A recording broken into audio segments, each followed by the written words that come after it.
ጠቅላይ ሚኒስትር አብይ አህመድ በህዝብ ተወካዮች ምክር ቤት ውስጥ ከመንግስታቸው ጋር አብሮ እንዲሰሩ ጥሪ ያቀረቡላቸው ዶክተር ደሳለኝ ጫኔ ራሳቸውን ከፖለቲካው ዓለም ማግለላቸውን ይፋ አደረጉ። ላለፉት 5 ዓመታት የአማራ ብሔራዊ ንቅናቄ አብንን ወክለው በህዝብ ተወካዮች ምክር ቤት አባልነት ያገለገሉት ዶክተር ደሳለኝ ጫኔ ይህን የገለጹት የምክር ቤቱ የሥራ ዘመን ማብቂያ ስብሰባ ከተጠናቀቀ በኋላ በማህበራዊ ሚዲያ ገጻቸው ባጋሩት ጽሑፍ ነው።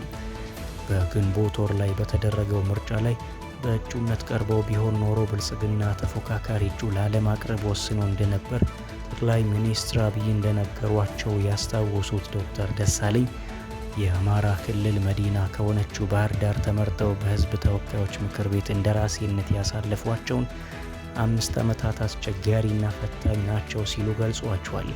ባለፉት 8 ዓመታት ከፓርቲ ምስረታ እስከ ከፍተኛ አመራርነት እንዲሁም በምርጫ አሸንፈው በህዝብ ተወካዮች ምክር ቤት አባልነት ድምፅ ለሌላቸው ወገኖቼ እውነተኛ ድምፅ መሆን በመቻሌ የተሰማኝ ክብርና ኩራት የላቀ ነውም ብሏል።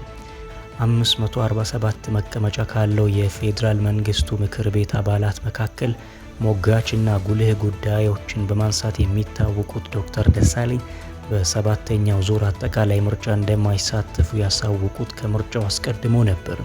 ባለፈው ግንቦት ወር በተካሄደው ምርጫ ገዢው ብልጽግና ፓርቲ ተቃዋሚ ፓርቲዎች በምክር ቤቱ ተሳትፎ እንዲያገኙ በሚል በተወሰኑ የምርጫ ክልሎች ላይ እጩዎችን ሳያቀርብ በተቃዋሚ ፓርቲዎች መካከል በተደረገ ፉክክር የተወሰኑ የምክር ቤት መቀመጫዎችን ተቃዋሚዎች አግኝተዋል።